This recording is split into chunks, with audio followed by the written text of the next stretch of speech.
La Golden Dawn est née en fait en 1888, à l'époque où il y a eu une réaction un petit peu contre le positivisme et le scientisme triomphant, où c'était aussi les débuts de la société théosophique de Madame Blavatsky avec la découverte des doctrines orientales, évidemment vues à la façon des théosophes de l'époque. Hein. Mais c'était, ça a été fondé, la Golden Dawn a été fondée par des francs-maçons éminents. Il faut quand même pas oublier que elle est née dans un contexte assez particulier, où il y avait à cette époque-là en Angleterre une réaction de certaines parties des loges maçonniques qui voulaient revenir à une certaine forme d'ésotérisme un petit peu plus profond. Et parce que c'était la vogue du spiritisme, il ne faut pas oublier un petit peu l'époque, c'était la fin du siècle, la fin du 19e siècle. Donc il y avait, je pourrais dire qu'il y avait eu la vague déferlante du spiritisme d'abord. Et puis ensuite, les débuts de la société théosophique, avec toute la découverte des doctrines indiennes, puisque quand même les Anglais, évidemment, occupaient l'Inde. Hein, donc il faut se placer un petit peu dans ce contexte-là. Donc il y avait une espèce de renouveau, effectivement, de la tradition ésotérique grâce au spiritisme d'un côté, et puis de l'autre côté, grâce à la théosophie. Et en même temps, dans la franc-maçonnerie, à cette époque-là, il y avait un désir de revenir dans des sources plus anciennes. Et la Golden Dawn est née au sein d'une société paramaçonnique qui s'appelait la Societas Rosicruciana in Anglia, qui était réservée aux maîtres maçons, et même des hauts grades en général, et qui avait pour but d'être une société plutôt de recherche sur la tradition Rose-Croix antérieure du XVIIIe siècle. Et donc, elle a été fondée par Westcott, Mathers et Woodman, qui étaient des francs-maçons éminents et qui étaient les chefs de cette Societas Rosicruciana in Anglia, mais qui étaient très liés aussi à la société théosophique et qui étaient des amis personnels de Madame Blavatsky. C'est vrai que la Golden Dawn, une de ses caractéristiques du mot au départ, c'était que c'était un ordre absolument ultra secret. Ça faut bien comprendre ça. Aujourd'hui, la Golden Dawn est devenue un mythe. On en parle beaucoup et ça a beaucoup influencé notamment les courants de pensée ésotérique ou pseudo-ésotérique, j'en parlerai peut-être tout à l'heure, anglo-saxon et notamment américain. Mais à l'origine, il était très difficile de rentrer dans la Golden Dawn parce que c'était un ordre qui n'était absolument pas public. Et en fait, par exemple, les membres qui étaient invités à y rentrer ne savaient même pas son nom au départ. Elle se recrutait essentiellement parmi des francs-maçons de haut grade. Et du côté des femmes, elle recrutait essentiellement dans les milieux de la théosophie, notamment de ceux qui appartenaient au cercle ésotérique de la société théosophique. Et alors c'est vrai, elle était très hiérarchisée. En fait, elle suivait les structures d'un ordre rosicrucien beaucoup plus ancien qui était la Golden und Rosenkreuz, c'est-à-dire l'ordre de la Rose-Croix d'or allemande du XVIIIe siècle, qui était souché aussi sur la franc-maçonnerie. Et donc elle était composée en 10 grades, qui étaient des grades qui étaient liés à une certaine forme de connaissance, bon, très liée à la Kabbale aussi, enfin une forme de Kabbale qui n'est pas vraiment la Kabbale juive, mais qui est une Kabbale dite chrétienne, provenant de la Renaissance. Et elle était structurée d'une manière assez particulière dans le sens où chaque temple était autonome et était dirigé par une triade, 3 personnages, un imperator, un prémonstrator et un cancellarius. Alors l'impérator était chargé, je dirais, de la direction générale de l'ordre, enfin du temple, plus exactement. Le cancellarius était chargé, disons, de la trésorerie, de l'administration du temple, et puis le prémonstrator était chargé de l'enseignement ésotérique. Donc chaque temple était autonome, mais ça c'était la structure de l'ordre extérieur, parce qu'il existait, à l'intérieur de la Golden Dawn, il existait plusieurs ordres. Il y avait un ordre extérieur, et quand on parle de la Golden Dawn, qui veut dire donc aube dorée, hein, c'est l'ordre extérieur dont il s'agit, qui comporte donc en fait 5 grades, néophyte, zélator, théoricus, practicus, philosophus. Et puis ensuite, on rentrait dans un ordre intérieur, beaucoup plus fermé, qui comportait 4 grades, seigneur du portail, adeptus minor, adeptus major, adeptus exemptus, et qui était un ordre qui se référait directement à la Rose-Croix, qui s'appelait donc l'ordre de la Rose Rouge et de la Croix d'Or, Rosea Rubea et Aurea Crucis. Et théoriquement, l'ordre se finissait au grade adeptus exemptus. Il existait un 3e ordre mythique, un petit peu, je dirais, légendaire, invisible. On disait que c'était les maîtres de l'invisible. Il y a l'influence de la société théosophique par des mahatmas, des maîtres de l'invisible, etc. Mais en fait, il semble, d'après mes recherches, il semble que cet ordre existait réellement, mais qu'il était constitué donc d'hommes ou de femmes en chair et en os, mais qu'il était plutôt relié justement à l'ancienne Rose-Croix d'or allemande. Mais c'est vrai que c'était très structuré. Et qu'il y avait une particularité dans la Golden Dawn unique, c'est que pour passer d'un grade à un autre, il fallait prouver qu'on était capable d'avoir compris et intégré la connaissance. Et donc, ça limitait quand même considérablement le nombre de membres. Et par exemple, il y avait un gros déchet au grade de néophyte où à peu près le tiers des membres étaient éliminés.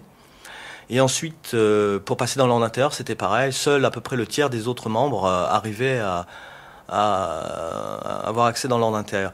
En fait, ça demandait quand même de la part des membres un travail assez conséquent, assez important, et qui était quand même d'un certain niveau culturel. Une des caractéristiques de la Golden Dawn, c'est que non seulement elle met l'accent sur la connaissance, bon, je vais dire un peu de type presque, pas académique, mais presque, mais c'est pas suffisant. Il fallait pratiquer également. Et alors, il y a c'est ça qui a fait, je pense, le mythe de la Golden Dawn, c'est qu'en fait, les membres de la Golden Dawn recrutaient non seulement, enfin, recrutaient deux types de personnes, hein, de personnalités. Soit des gens extrêmement cultivés, soit ce qu'ils appelaient en anglais des psychiques, si vous voulez. C'est-à-dire des gens qui avaient des dons psychiques.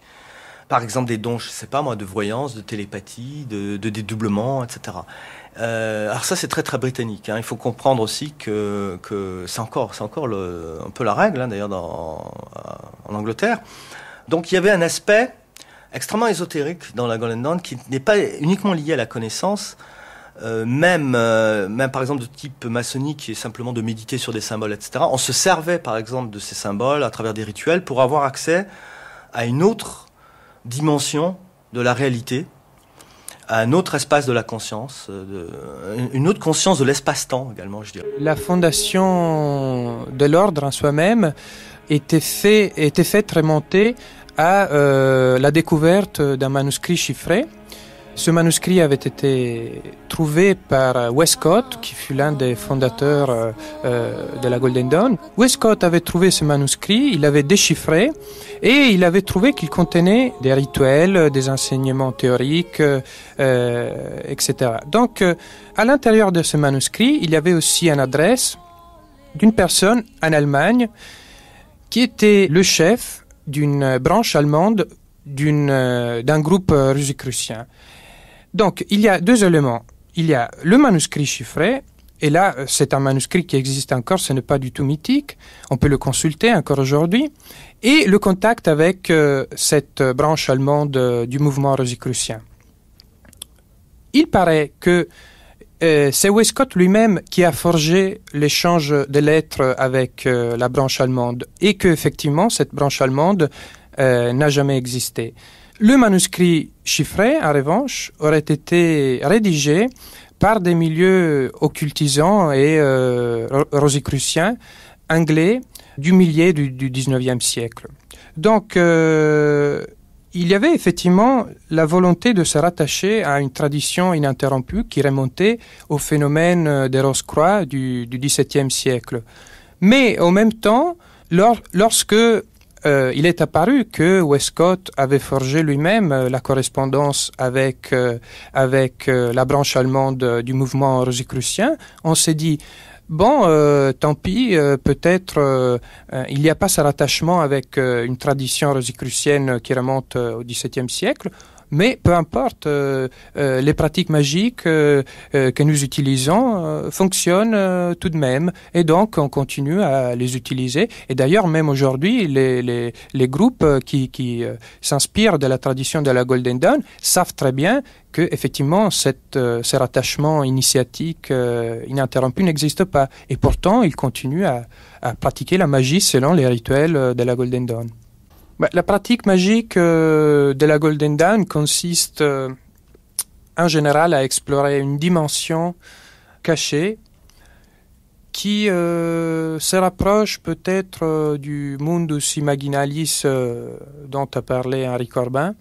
Donc c'est une dimension alternative à la nôtre, mais qui n'est pas dépourvue d'objectivité, si vous voulez. C'est une dimension que nous partageons, même si nous ne la voyons pas avec nos yeux de chair.